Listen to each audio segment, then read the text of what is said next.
He Fell in Love with His Wife by 𝚲𝚑𝚊𝚡. Chapter 15. What is to Become of Me? Holcroft's reference to a constable in arrest, though scarcely intended to be more than a vague threat, had the effect of clearing the air like a clap of thunder. Jane had never lost her senses, such as she possessed, and Mrs. Wiggins recovered hers sufficiently to apologize to the farmer when he came down to breakfast. "But that Mumpson's awfully aggravating, master. As you know yourself, I'm a-thinking. Would you just tell a body that she is here, and how I'm to get on with her? If I'm to take me orders from her, I'd rather go back to the poorhouse." "You're to take your orders from me and no one else. All I ask is that you go on quietly with your work and pay no attention to her. You know well enough that I can't have such goings-on. I want you to let Jane help you and learn her to do everything as far as she can. Mrs. Mumpson can do the mending and ironing, I suppose. At any rate, I won't have any more quarrelling and uproar. I'm a quiet man and intend to have a quiet house. You and Jane can get along very well in the kitchen, and you say you understand the dairy work?" "Well, I does. And no, I've got me orders. I'll do the right along." Mrs. Mumpson was like one who had been rudely shaken out of a dream, and she appeared to have sense enough to realize that she couldn't assume so much at first as she anticipated. She received from Jane a cup of coffee and said feebly, "I can partake of no more after the recent trying events." For some hours she was a little dazed, but her mind was of too light weight to be long cast down. Jane rehearsed Holcroft's words, described his manner, and sought with much insistence to show her mother that she must drop her nonsense at once. "I can see it in his eye," said the girl, "that he won't stand much more. If yer doesn't come down and keep your hands busy and your tongue still, we'll tramp. As to his marrying you, bah! He'd just as soon marry Mrs. Wiggins." This was awful prose, but Mrs. Mumpson was too bewildered and discouraged for a time to dispute it, and the household fell into a somewhat regular routine. The widow appeared at her meals with the air of a meek and suffering martyr. Holcroft was exceedingly brief in his replies to her questions, and paid no heed to her remarks.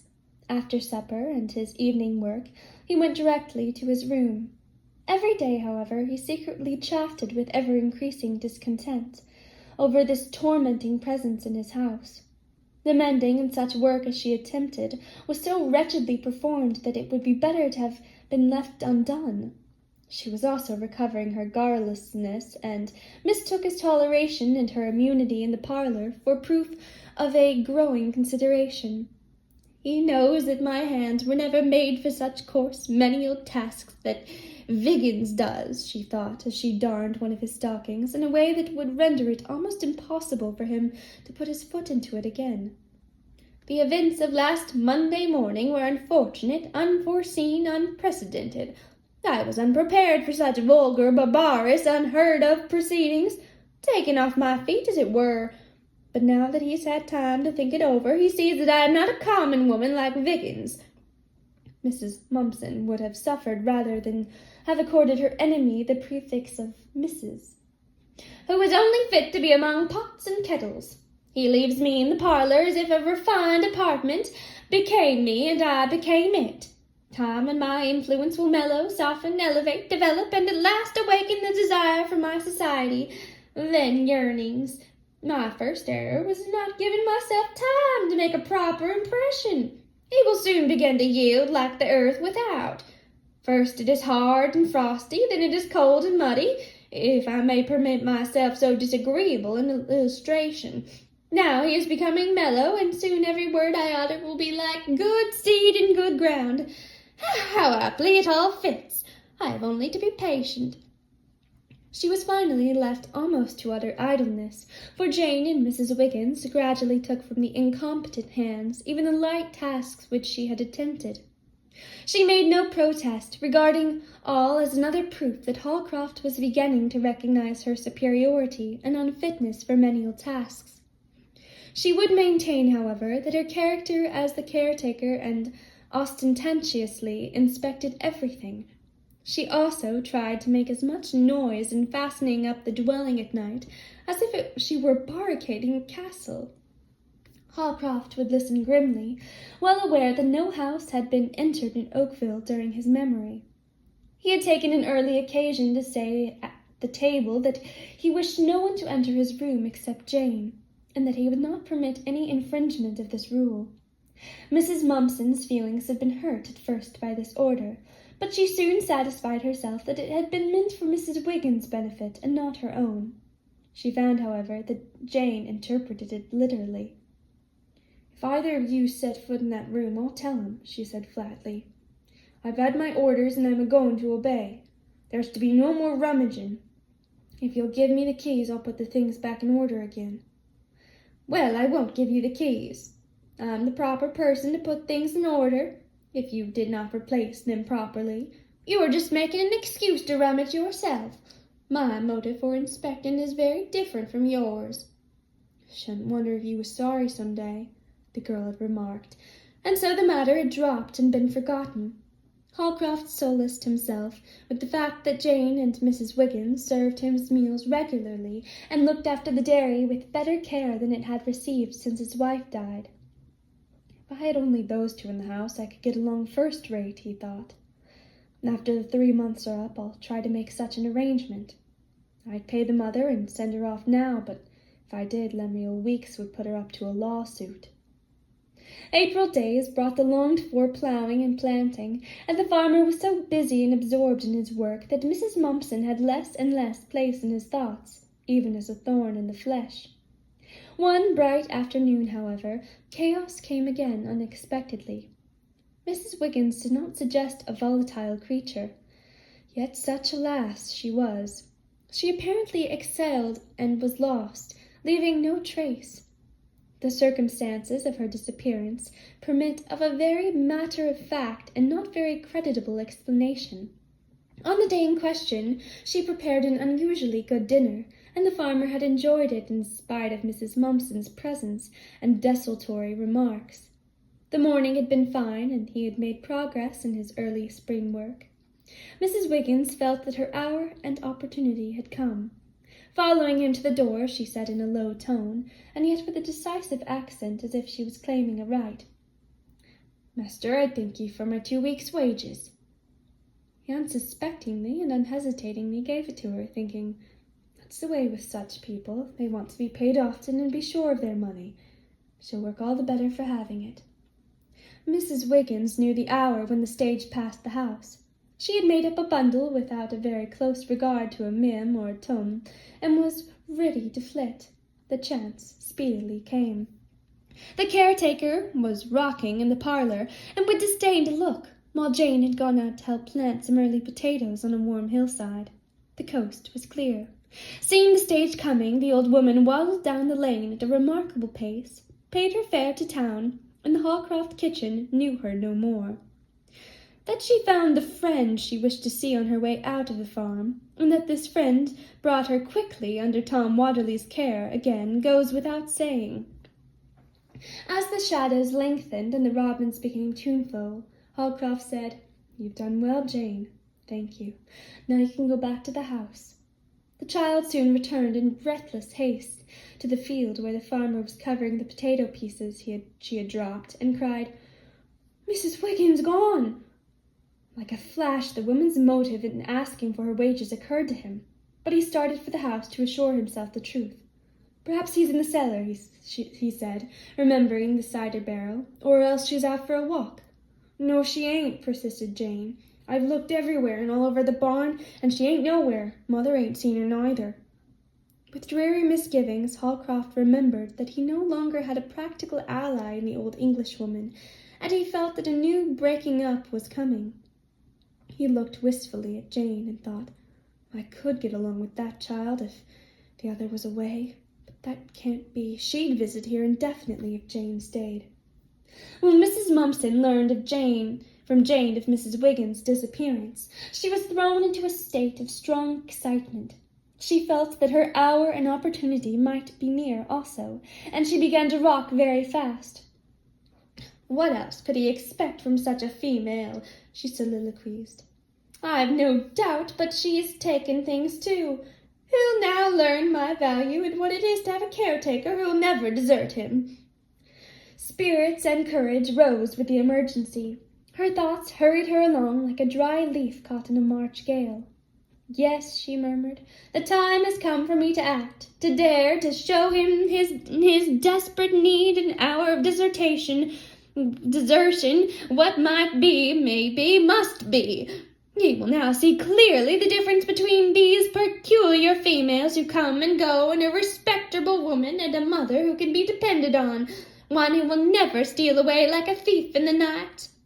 She saw Holcroft approaching the house with Jane. She heard him ascend to Mrs. Wiggin's room, then return to the kitchen and ejaculate, "Yes, she's gone, sure enough." "Now act," murmured the widow, as she rushed toward the farmer with clasped hands and cried with emotion, "Yes, she's gone, but I'm not gone. You're not deserted. Jane will minister to you. I will be caretaker, and our home will be all the happier because that monstrous creature is absent. Dear Mr. Holcroft, don't be so blind to your own interest and happiness. Don't remain undeveloped. Everything is wrong here if you would but see it. You are lonely and desolate. Moth and rust have entered things, and unopened drawers and closets are molding and going to waste. Yield to true female influence and—" Holcroft had been rendered speechless at first by this onslaught, but the reference to unopened drawers and closets awakened a sudden suspicion. Had she dared to touch what had belonged to his wife? "What?" he exclaimed sharply, interrupting her. Then, with an expression of disgust and anger, he passed her swiftly and went to his room. A moment later came the stern summons, "Jane, come here." "Now you'll see what's come of the rummaging," whispered Jane. "You ain't got no sense at all to go at him like that. He's just going to put us all right out." And she went upstairs as if to execution. "Have I failed?" gasped Mrs. Mumpson, and retreating to the chair, she rocked nervously. "Jane," said Holcroft in hot anger, "my wife's things have been pulled out of her bureau and stuffed back again as if they were no better than dishcloths. Who did this?" The child now began to cry aloud. "There, there," he said with intense irritation. "I can't trust you either." "I ain't touched him since you told me not to do things on the sly," the girl sobbed brokenly. But he had closed the door upon her and did not hear. He could have forgiven her almost anything but this. Since she only had been permitted to take care of his room, he naturally thought that she had committed the sacrilege, and her manner had confirmed this impression. Of course, the mother had been present and probably had assisted, but he had expected nothing better of her.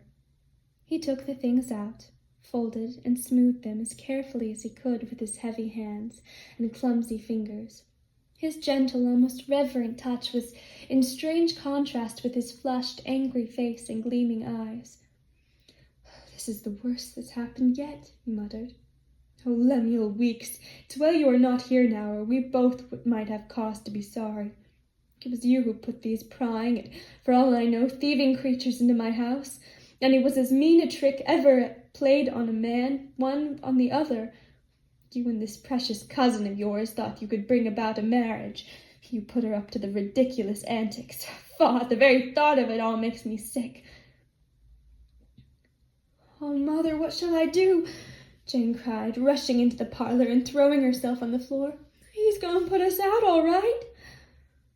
"He can't put me out before the 3 months are over," quavered the widow. "Yes, he can. We've been rummaging where we had no business to be. He's mad enough to do anything. He just looks awful. I'm afraid of him." "Jane," said her mother plaintively, "I feel indisposed. I think I'll retire." "Yes, that's the way with you," sobbed the child. "You get me into the scrape, and now you retire." Mrs. Mumpson's confidence in herself and her schemes was terribly shaken. "I must act very discreetly. I must be alone that I may think over these untoward things and events. Mr. Holcroft has been so wrapped and warped by the past female influences of his life that there's no counting on his action. He taxes me sorely," she explained, and ascended the stairs. "Oh," moaned the child as she writhed on the floor.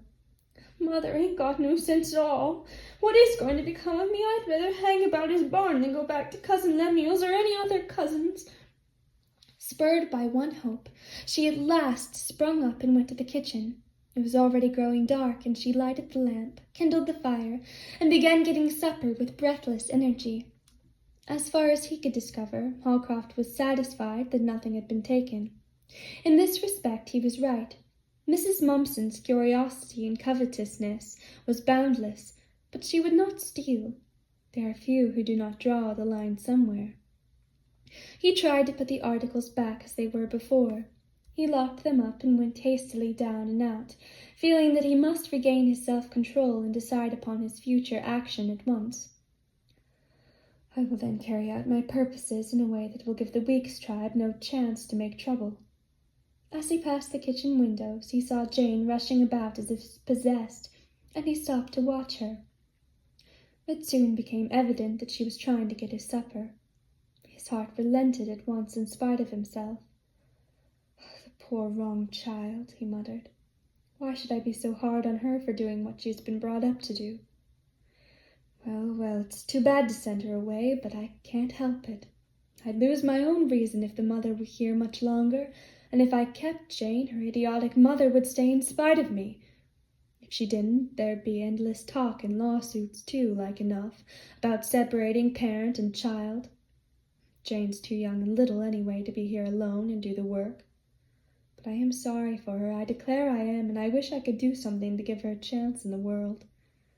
If my wife was only living, we'd take and bring her up, disagreeable and homely as she is, but there's no use of my trying to do anything alone.